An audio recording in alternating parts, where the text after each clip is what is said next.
Good evening. I am meteorologist Tom Kvicka with your weather update for the evening. We are looking at your tower cam outside. It's on not too far from sunset, folks, as we see a few clouds out there, but not as much as we had hoped or liked to have had with that. So we are seeing your headlines then. We've got summer's revenge, unfortunately, coming back as the next 2 days will threaten records. Otherwise, we see a weekend cold front that will kind of slip underneath that ridge, and it will sort of dampen the temperature rise just a little bit, but temperatures will still, despite the cold front Saturday night, still be above normal. And then rain chances coming at you again for next week. So right now, can't be too excited about those rain chances, though. But we'll take this time and the drought that we've had this year. We'll take anything that we can get. Overnight lows this morning were for Tuesday night. For the Wednesday night, we're ranging from the 40s into the 50s. And of course, well, that's the wrong graphic. I not updated. So yeah, that is Wednesday morning's lows. This morning's lows were warmer in the 50s, that is. And then going into the next graphic, which is your current temperature. Now, this is the correct graphic. We are reading mostly still in the 80s at this time of evening here at 6:03 p.m. Some 70s mixing in. Temperatures will fall back into the 50s, I would say, for the overnight lows. In fact, that's about what the forecast will be, and close to what it was for this morning as well. Now, the upper level features showing the storm system off to the east of us, trudging across the Great Lakes region up there. And of course, that means that most of the energy, that's where it went. It didn't come down this way, so the front is kind of hanging up on us a bit. Here are the surface features and the radar. First of all, the radar. We did see a few showers across our eastern southern sections there. You can see that during the past 6 hours. So it was not a 0% day, even though you may not have gotten anything. Most folks didn't, but a few folks might have picked up at least a little bit of rain. Certainly nothing heavy, though, going on for us.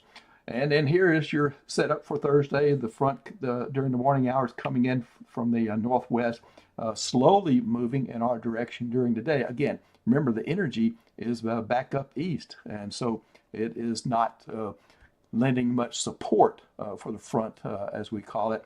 And then by evening, finally, the front will probably enter the Highway 6 corridor up there toward Sabine and Natchitoches parishes, and then maybe eastward toward Winfield.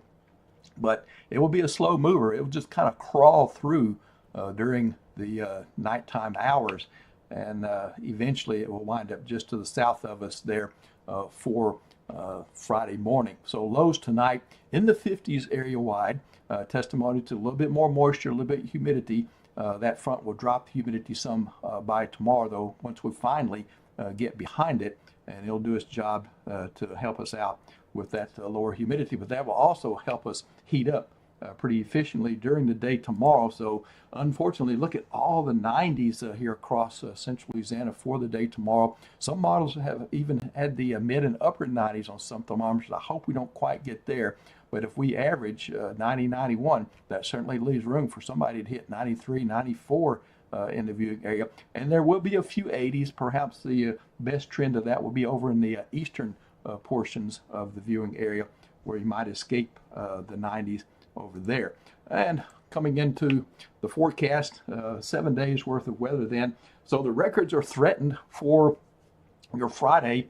We see temperatures in the about an average of 90. Remember, and I want to remind you that I give averages that I expect across central Louisiana. This is not a forecast strictly for Alexandria, Pineville. I take all of CNLA into account for this. Remember, we're CNLAweather.com. So 90 for a high Friday. Some of the coolest readings could be as low as 86 or 87. Some folks could get that 93 or 94. Likewise, Saturday, 91 could be an 87, 88, 94, 93, 95 possible that day. Hopefully not, but we have to do the way the numbers behave for the network. So the records are threatened Friday and Saturday with a good bit of high cloudiness coming in for the weekend with that nighttime front Saturday. And we drop all the way to 85 degrees. How about that? Not much effect on the morning minimum temperature, staying in the 50s all the way into Monday. Tuesday, we'll see a partly cloudy sky. And unfortunately, I'm having to hold rain chances out of the forecast all the way through Tuesday. And then working our way into Wednesday, 20% chance of rain that day. And then it'll be a little bit breezy at times as that storm system, pretty good storm system to the west of us. But the ridge, there's going to be a battle between the ridge, which is bringing the heat for the next few days, against the storm system that will be crossing through the Rockies. And right now, it's going to be kind of a stalemate. So Wednesday, only 20%. Thursday, though, the storm system begins to win out just a tad. So I'll double the rain chances for you there, and a little bit of downturn in the daytime temperatures, but warmer at night. 63 for a low Thursday morning because of more humidity and clouds. Hey, it's good to be with you, and thanks.